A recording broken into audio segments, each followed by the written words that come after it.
আমি তার টাকাটা একটু কাজে লাগাই দেই। 21 বছর আগে 20 টাকা কাজে লাগাই আজকে শত শত বেড়ার মালিক বানাই দিছে। জোরে বলেন না সুবহানাল্লাহ। এমন মহাজন আসেনি আমাদের দেশে? হ্যাঁ, এমন কর্মচারী আসেনি? হ্যাঁ, এমন কর্মচারীও নাই, মহাজন নাই। আছে, তবে কিছু কিছু জায়গা কি আছে। ভাইরা আমার, এই দোহাই দিয়া আল্লাহ, আমি আমার কর্মচারীকে 21 বছর পরে তার টাকাটা ফেরতে দেই নাই, তাকে আমি লক্ষ টাকার সম্পদের মালিক বানাই দিলাম। আয় আল্লাহ, যদি দয়া হয় মায়া হয়, আমার এই ভালো কাজটাকে আপনি কবুল করিয়া একটু বিপদ থেকে একটু মুক্তি দেন। এই কথা বলতে দেরি পাথরটা আটটু দূরে সইরা গেছে। জোরে বলেন সুবহানাল্লাহ।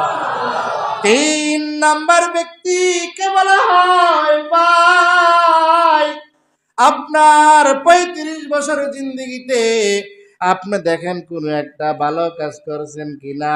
ভালো কাজের দোহাই দিয়ে একটু আল্লাহ তাআলার কাছে যাই। এই ব্যক্তি ডাক দিয়া বলে, আয় আল্লাহ, আমি তো অমুক মাসে অমুক বছরে একটা ভালো কাজ করেছিলাম। হাদিসের কিতাবের মধ্যে ব্যাখ্যা বিশ্লেষণ পাওয়া যায়, উনি একটা সাধারণ রাখাল ছিলেন। প্রতিদিন রাত্রে বেলা সেই বেড়া থেকে দুধ দোহন করিয়া বাড়ির মধ্যে নিয়ে আসতেন।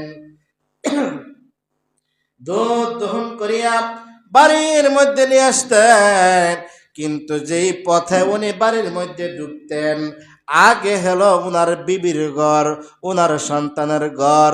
অর্থাৎ উনি যেই গেট দিয়ে বাড়িতে ঢুকতেন, আগে ওনার বিবি সাহেবের ঘর পরে, আগে ওনার সন্তানের ঘর পরে, এর পরের সাইডে আব্বা আম্মা থাকে। অর্থাৎ বাড়িতে প্রবেশ করার সময় এই দুধটা সে তার সন্তানের কাছে নেয় না, এই দুধটা তার বিবির কাছে নেয় না, এই দুধটা সরাসরি তার মায়ের কাছে লয়ে যায়। জোরে বলেন সুবহানাল্লাহ। আমরা হইলাম উল্টা, ঠিক না?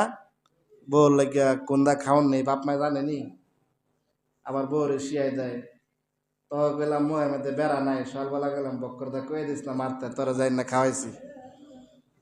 আমার কথা কি মিশা কথা? হ্যাঁ, সকালবেলা গেলাম বের বেড়ায়, আবার কয়ে দিস না তোরা যাই না খাওয়াইছি।